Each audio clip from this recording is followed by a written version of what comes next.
Hello beautiful armies, welcome back to my channel Taekook love story. आज मैं आप लोगों के साथ शेयर करने वाली हूँ Taekook fan fiction I want to remember you part 12 and it is just a fan fiction, so don't take serious, let get started. कुछ देर बाद तायोंग को होश आने लगता है। तायोंग स्लोली कर अपनी आईज ओपन करता है। युंगी अभी भी तायोंग के पास ही बैठा हुआ था। तायोंग को होश में आता हुआ देखकर युंगी तायोंग का हैंड होल्ड करता है और तायोंग से कहता है, ते तुम ठीक तो हो ना? कैसी हो? मैं कितना घबरा गया था, मुझे लगा कि तुम्हें फिर से कुछ हो गया। युंगी को देखकर तायोंग अपना हेड नोट करता है और अपनी लो वॉइस में कहता है, मैं बिल्कुल ठीक हूँ। युंगी अपना एक हाथ तायोंग के फेस पर रखता है और तायोंग से कहता है, क्या हुआ है तुम्हें? उस माफिया ने तुम्हें क्या कर दिया है? क्या तुम्हें मैं याद नहीं हूँ? या फिर तुम्हारे घर वाले, तुम्हारे मॉम डैड भी तुम्हें याद नहीं हैं? युंगी के टच से अब तायोंग को थोड़ा सा अनकंफर्टेबल फील होने लगा था, क्योंकि अब तायोंग के दिल में युंगी के लिए पहले जैसी कोई भी फीलिंग्स नहीं बची हुई थी। तायोंग थोड़ा पीछे की तरफ हटती है और युंगी से कहती है, नहीं, मैं बिल्कुल ठीक हूँ और मुझे थोड़ा थोड़ा कर कुछ याद आने लगा है, तो तुम्हें मेरी चिंता करने की कोई भी ज़रूरत नहीं है। तायोंग की ये बात सुनकर युंगी तायोंग का हैंड होल्ड करता है और तायोंग से कहता है, तुम ऐसा कैसे कह रही हो कि मुझे तुम्हारी चिंता करने की कोई ज़रूरत नहीं है? मैं तुमसे बहुत ज़्यादा प्यार करता हूँ तायोंग। इस दुनिया में मुझे सिर्फ सबसे ज़्यादा तुम्हारी ही चिंता है। लेकिन युंगी के ऐसे वर्ड सुनकर तायोंग को काफ़ी ज़्यादा अजीब लग रहा था। तायोंग काफ़ी ज़्यादा अजीब सा बिहेव कर रही थी। तायोंग युंगी की तरफ देखकर कहती है, प्लीज़ तुम कुछ देर के लिए बाहर चले जाओ, मुझे कुछ देर के लिए अकेला छोड़ दो। I want to need rest.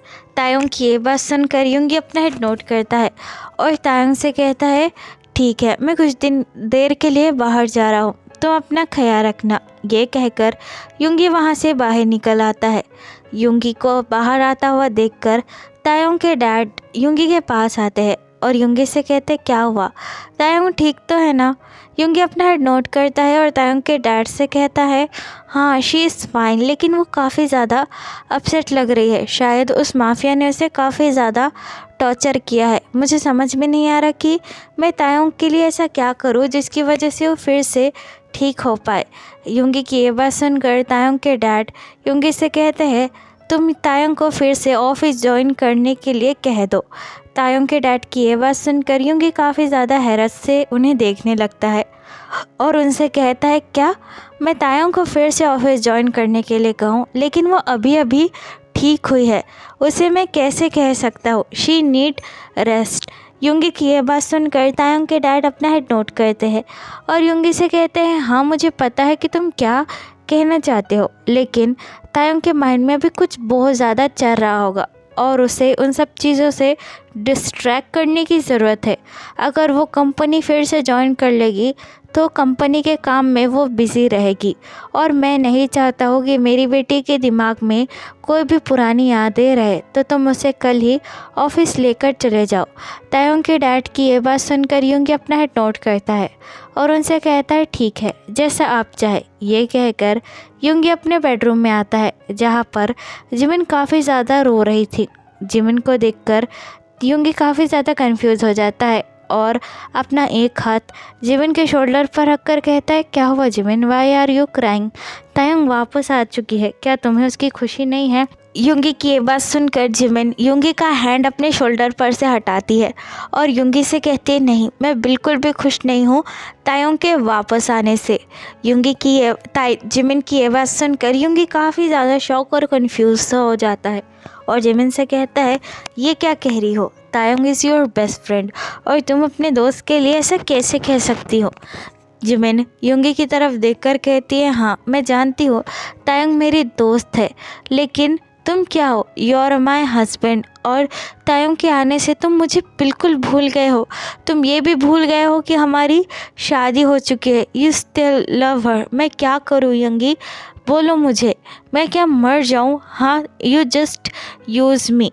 Jimin की ये बात सुनकर युंगी जिमिन की तरफ देखकर कहता है, जिमिन, मैं मानता हूँ कि शायद मैंने तुम्हारे साथ कहीं ना कहीं काफ़ी ज़्यादा गलत किया, लेकिन प्लीज़ ट्राई टू अंडरस्टैंड, मैं तायोंग की जगह और किसी को नहीं दे सकता। मैंने तुम्हें हमेशा से अपनी एक दोस्त की नज़र से ही देखा है और इसके अलावा कुछ भी नहीं। योंगी की ये बात सुनकर जिमिन योंगी की तरफ देखकर कहते, ठीक है, तो तुम ये चाहते हो कि मैं ये घर छोड़कर चली जाऊँ ताकि तुम तायोंग के साथ हमेशा खुशी से रह सको।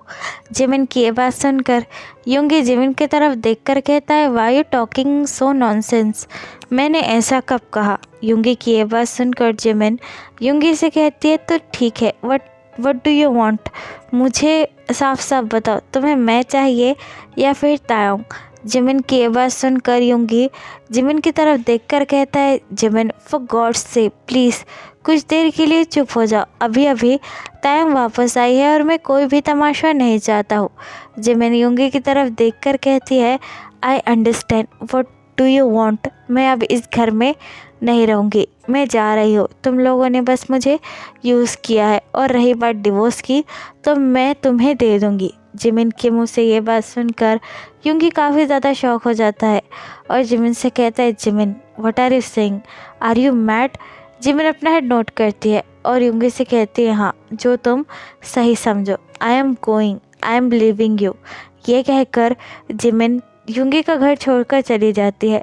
योंगी काफ़ी ज़्यादा कंफ्यूज और फ्रस्ट्रेट था। योंगी को कुछ समझ में नहीं आ रहा था कि वो आखिरकार करे क्या। दूसरी तरफ तायोंग का भी दिमाग पूरी तरीके से खाली था।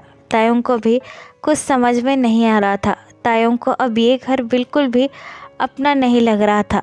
तायोंग अपने आप को मिरर में देखती है और अपने आप से कहती है, कहीं मैंने जंगकुक की बात ना मानकर कुछ गलत तो नहीं कर दिया। मुझे कुछ समझ में नहीं आ रहा कि अब मैं करूँ क्या।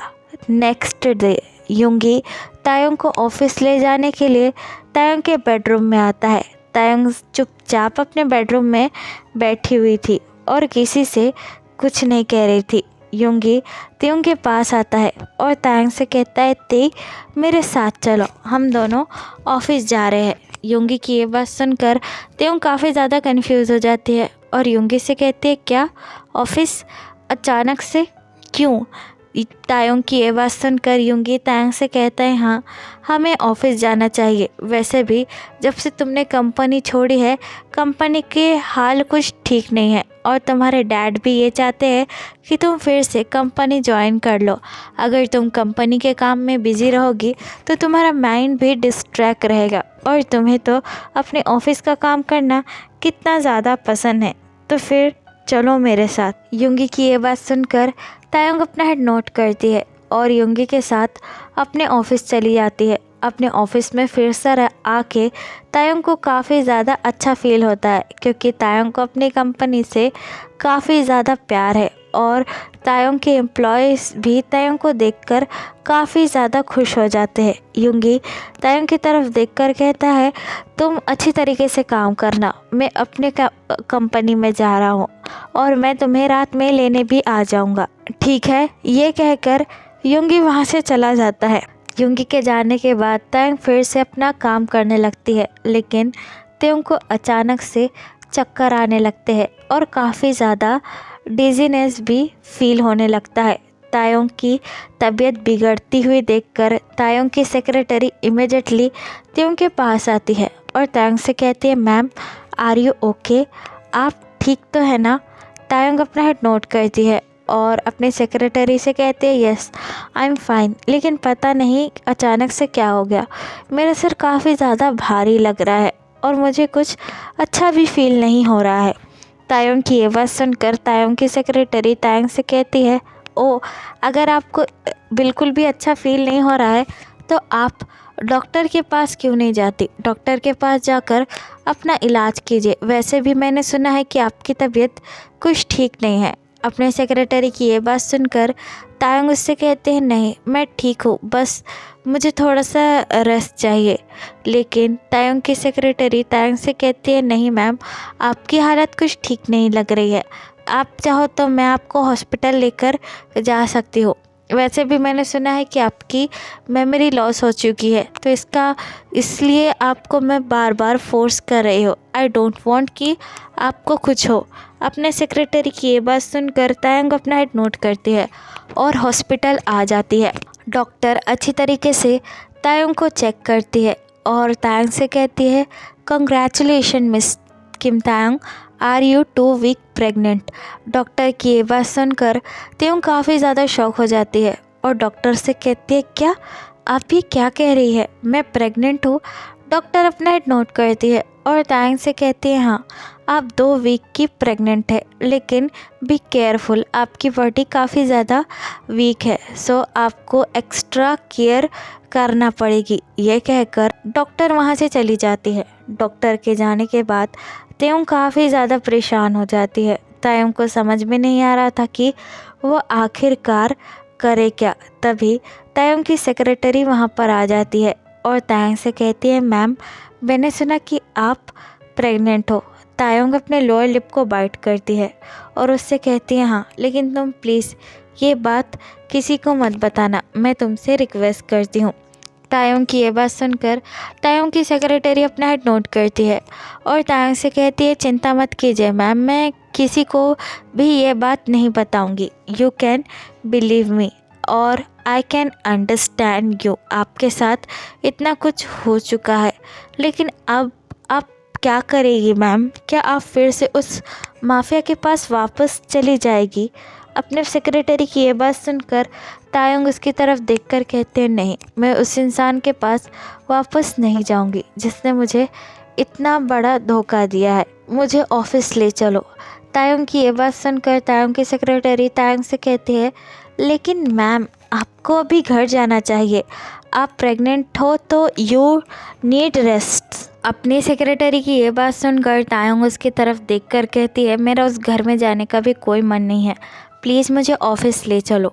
तायंग की ये बात सुनकर सेक्रेटरी अपना हेड नोट करती है और तायंग से कहती है, चलिए। तायंग की सेक्रेटरी का नाम हान सोही है, जो कि तायंग की काफ़ी अच्छी दोस्त भी है। हान सोही तायंग को कार में लेकर बैठ जाती है और तायंग से कहती है, मैम आप 2 मिनट वेट कीजिए, मैं एक इम्पॉर्टेंट कॉल कर आती हूँ।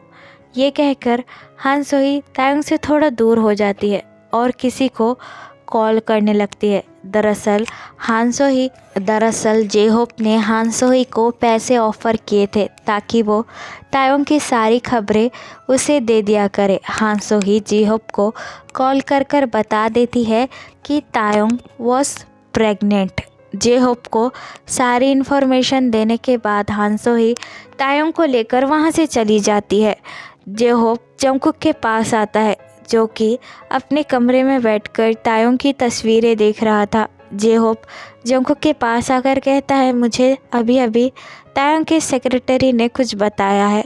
जंगकुक अपने हाथों में वाइन का ग्लास लिए हुए अपना सर हिलाकर कहता है, बोलो मुझे। जे-होप जंगकुक के पास आता है और जंगकुक से कहता है, उसने मुझे ये कहा कि तायंग अभी हॉस्पिटल गई थी और डॉक्टर ने उससे ये कहा है कि वो 2 वीक प्रेग्नेंट है। You are going to be father Jungkook. J-Hope की ये बात सुनकर जंगकुक अपने हाथों में वाइन का ग्लास टाइटली होल्ड करता है और तायंग की फ़ोटो को देखकर कहता है, ओह सो तायंग प्रेग्नेंट है, इसका मतलब मुझे उसे जल्द से जल्द वापस लाना ही होगा। जंगकुक की ये बात सुनकर जे-होप जंगकुक से कहता है, so what do you think, Tayang क्या तुम्हारे पास फिर से आने के लिए रेडी हो जाएगी? जे-होप की ये बात सुनकर जंगकुक अपना हेड नोट करता है और जे-होप से कहता है, हाँ उसे किसी भी हालत में मेरे पास वापस आना ही होगा, मेरा प्यार उसे खींचकर वापस लेकर ही आ जाएगा। जंगकुक की ये बात सुनकर जे-होप अपना हेड नोट करता है और जंगकुक से कहता है, हाँ लेकिन मुझे और एक खबर पता चली है। जे-होप की ये बात सुनकर जंगकुक अपनी डीप और हस्की वॉइस में कहता है, बताओ मुझे। जे-होप जंगकुक से कहता है, तायंग के घर वालों ने ये डिसाइड किया है कि वो तायंग की शादी युंगी से करने वाले हैं। जे-होप की ये बात सुनकर जंगकुक वाइन का ग्लास अपने हाथों में ही तोड़ देता है और जे-होप की तरफ देखकर कहता है, क्या कहा, उन लोगों की इतनी हिम्मत कि वो मेरी बीवी की शादी किसी और से करवाने की सोच रहे हैं। जेहोव अपना हेड नोट करता है और जंगकुक से कहता है, हाँ, मेरे ख्याल से तुम्हें खुद ही तायोंग को वापस लेकर आ जाना चाहिए, भले ही ज़बरदस्ती से क्यों नहीं, लेकिन फिर पता नहीं वो लोग क्या करेंगे। और तायोंग भी शायद तुमसे नफरत ही करती है, तो वो इस शादी के लिए मान जाए।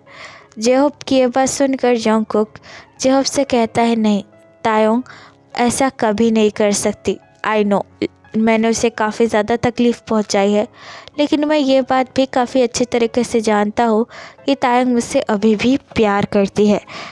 जंगकुक की ये बात सुनकर जेहोव जंगकुक की तरफ देखकर कहता है, तुम्हें पता नहीं इतना ज़्यादा कॉन्फिडेंस आखिरकार आता कैसे है। जेहोव की ये बात सुनकर जंगकुक स्मार्ट करता है और जेहोव से कहता है, जस्ट वेट एंड वॉच कि जॉन जंगकुक आखिरकार क्या करता है। ये कहकर जंगकुक अपने माउथ में सिगरेट लेता है और स्मोकिंग करने लगता है। दूसरी तरफ तायोंग जब घर पर आती है, तायोंग की मॉम और युंगी की मॉम ने तो शादी की तैयारियां करना शुरू भी कर दी थी। उन लोगों को देखकर तायोंग काफ़ी ज़्यादा कंफ्यूज हो जाती है। तभी तायोंग की मॉम तायोंग के पास आती है और तायोंग का हैंड होल्ड कर कर कहती है, बेबी, इनमें से जो भी ड्रेस तुम्हें पसंद हो वो अपनी शादी के लिए चूज़ कर लो। अपने मॉम की ये बात सुनकर तायोंग काफ़ी ज़्यादा कंफ्यूज हो जाती है और अपनी मॉम से कहती है, व्हाट, वेडिंग? आप पागल हो चुकी है? आप मेरी शादी करवाने के बारे में सोच रही है? किसके साथ? तायोंग की मॉम स्माइल करती है और तायोंग से कहती है, हाँ, तुम्हारे प्यार युंगी के साथ तुम दोनों की हम शादी करवा देना चाहते हैं, ताकि फिर से तुम्हें कोई माफिया किडनैप ना कर सके। अपने मॉम की ये बात सुनकर तायोंग काफ़ी ज़्यादा शॉक और कंफ्यूज हो जाती है और अपनी मॉम से कहती है, mom, are you out of your mind? मैं शादी कैसे कर सकती हूँ? मेरी शादी ऑलरेडी हो चुकी है। तायोंग की ये बात सुनकर तायोंग की मॉम काफ़ी ज़्यादा गुस्सा हो जाती है और तायोंग से कहती है, तायोंग, शट योर माउथ, उस माफिया के साथ तुम्हारी कोई शादी वादी नहीं हुई है और मैं ये चाहती हूँ कि तुम युंगी के साथ शादी कर लो, ताकि तुम्हारे साथ फिर से कुछ भी ना हो। मैं ये बिल्कुल नहीं चाहूँगी कि मेरी बेटी को कोई माफिया अपनी वाइफ बनाए। Do you understand? अपने मॉम की ये बात सुनकर तायोंग बहुत ज़्यादा गुस्सा हो जाती है और अपने रूम में चली जाती है। तायोंग अपने रूम में आकर काफ़ी ज़्यादा फ्रस्ट्रेट हो जाती है और कहती है, पता नहीं इन लोगों को क्या हो गया है, मेरे साथ इतना कुछ हुआ है और ये फिर से मेरी शादी युंगी के साथ करवाना चाहते हैं। आई डोंट अंडरस्टैंड, मैं क्या करूँ? दूसरी तरफ युंगी अपने रूम में आता है। युंगी को भी समझ में नहीं आ रहा था कि वो आखिरकार करे क्या। युंगी को जिमिन के लिए भी काफ़ी ज़्यादा बुरा लग रहा था। उसे ऐसा लग रहा था कि उसने जिमिन के साथ कुछ बहुत ज़्यादा गलत किया है। युंगी बाथरूम में आता है और शावर लेने लगता है। तभी युंगी की नज़र किसी चीज़ पर पड़ती है। युंगी मिरर के पास आता है। दरअसल जिमिन ने अपना प्रेगनेंसी टेस्ट वहीं पर छोड़ दिया था। जिमिन भूल गई थी। युंगी जैसे ही जिमिन के प्रेगनेंसी टेस्ट को देखता है, युंगी काफ़ी ज़्यादा शॉक हो जाता है। युंगी उस प्रेगनेंसी टेस्ट को अपने हाथों में लेकर कहता है, क्या जिमिन प्रेग्नेंट है? लेकिन उसने मुझे ये बात आखिरकार क्यों नहीं बताई है और ये सब कुछ हुआ कैसे? आई डोंट अंडरस्टैंड, ये सब कुछ क्या हो रहा है? जिमिन प्रेग्नेंट है लेकिन मुझे कुछ याद क्यों नहीं है? ये कहकर युंगी अपने दिमाग पर काफ़ी ज़्यादा जोर देने लगता है और फिर युंगी को याद आ जाता है कि वो ड्रंक था और उसने ही जिमिन के साथ ये सब कुछ किया, जिसे याद कर कर युंगी काफ़ी ज़्यादा गिल्टी फील करता है और कहता है, मैंने जिमिन के साथ काफ़ी ज़्यादा गलत किया ऐसा कर कर। तभी तायोंग युंगी के रूम में आ जाती है और बड़ी ही गुस्से के साथ युंगी से कहती है, ये सब कुछ क्या शुरू है? तायोंग की ये बात सुनकर युंगी काफ़ी ज़्यादा कंफ्यूज हो जाता है और तायोंग से कहता है, व्हाट डू यू मीन, क्या शुरू है? तायोंग गुस्से में अपने दांत पीस कर कहती है, मेरी मॉम और तुम्हारी मॉम हम दोनों की शादी करवाना चाहती है। Like serious Yoongi, are you crazy? तुम्हें ये लगता है कि मैं तुमसे इतना सब कुछ होने के बाद शादी करूँगी? तायोंग की ये बात सुनकर यूंगी काफ़ी ज़्यादा कंफ्यूज हो जाता है, क्योंकि ये बात यूंगी को भी पता नहीं थी। यूंगी तायोंग की तरफ देखकर कहता है, क्या ये तुम क्या कह रही हो? वट डिड यू से? तायोंग यूंगी की ये बात सुनकर अपने गुस्से में दांत पीस कर कहती है, देखो यूंगी, अब सब कुछ बदल चुका है और मैं तुमसे शादी नहीं करना चाहती है, इसलिए तुम्हारे लिए बेहतर यही होगा कि तुम मूव ऑन कर लो, मुझे फोर्स ना करो प्लीज़, फॉर गॉड्स से। ये कहकर तायोंग यूंगी के रूम में से चली जाती है। तायोंग के जाने के बाद यूंगी और भी ज़्यादा गिल्टी और ख़ुद को कोसते हुए कहता है, ये सब कुछ मेरी वजह से हुआ है, मैंने जिमिन के साथ काफ़ी ज़्यादा बुरा किया। तो फिर चलिए गाइस, इस पार्ट को मैं यहाँ पर ख़त्म करती हूँ। आपको ये पार्ट कैसा लगा मुझे कमेंट में ज़रूर बताना, और अगर आपके माइंड में कुछ वन शॉट के लिए आइडिया है तो आप मुझे वो भी बता सकते हैं। तो फिर चलिए guys, bye, love you, take care, बुरा है,